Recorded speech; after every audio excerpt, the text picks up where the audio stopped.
Hello and welcome back to Spin Your Jaw. Now it's only been a week since Matchroom's fight camp wrapped up, but did you really think I was going to miss out on any boxing? Really? Before I get into this week's fight analysis, make sure you hit that subscribe button if you haven't already, and you can join me weekly for more boxing videos. What could be better than that? Let's start off with the heavyweight. David Adeleye versus Phil Williams. Williams came in at 18 stone 6 pounds with a record of 3 wins and 25 defeats. Now, to my knowledge, those 25 defeats, he wasn't stopped, so at least we know he can take a heavy hit. Adelaide came in at 15 stone 7 pounds and he's currently undefeated with 2 professional wins, both by way of knockout. Now, I've heard really good things about Adelaide. You know, he spars with Tyson Fury, Daniel Dubois, he's putting the work in the gym and he looked in great shape. But again, for heavyweights, shape doesn't really matter too much. AJ Ruiz, for example.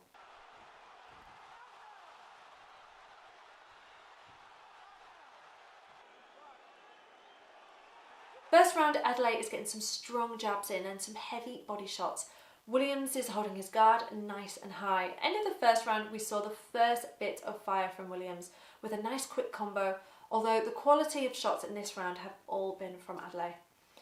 Second round feels a little bit more like a fight. Adelaide is working Williams and he's still dominating with big shots. A beautiful right hand shot Williams into the ropes.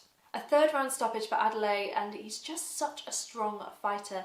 This is only Adelaide's third professional fight and he's very early on in his career, but just imagine where he's going to be in a few years' time. There's a very impressive career ahead of him. Next on the card we had light heavyweights Willie Hutchinson versus Luke Blackledge, and I just don't really have much to say on this fight. Hutchinson got a first round knockout, which for me is always a little concerning when thinking about how they're matched up. Hutchinson's got a really strong right hand, a great combination of movement, and he really went in for the win. Blackledge looked as if he was really trying to protect himself. You know, he was hunched over and guarding his face. I would have liked to have seen a little bit more of Hutchinson, but hopefully he'll get some bigger fights in the near future and we can really see what he's made of. And still, the super flyweight champion Sonny Edwards, who won by unanimous decision against Thomas Essomba. Both fighters showing some serious pace. Edwards is just that little bit quicker with his footwork. Edwards was catching Essomba in both orthodox and southpaw stances, switching up his footwork, which makes him a very awkward fighter.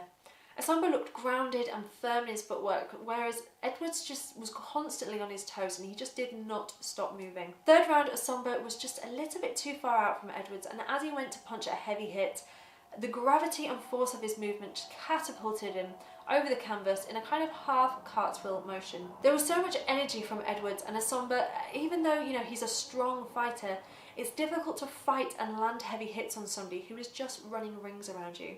I was really holding out for Essomba to really turn it up on Edwards, and that just didn't happen. Next fight of the night was Sam Maxwell versus Joe Hughes. Now, I really enjoyed this fight.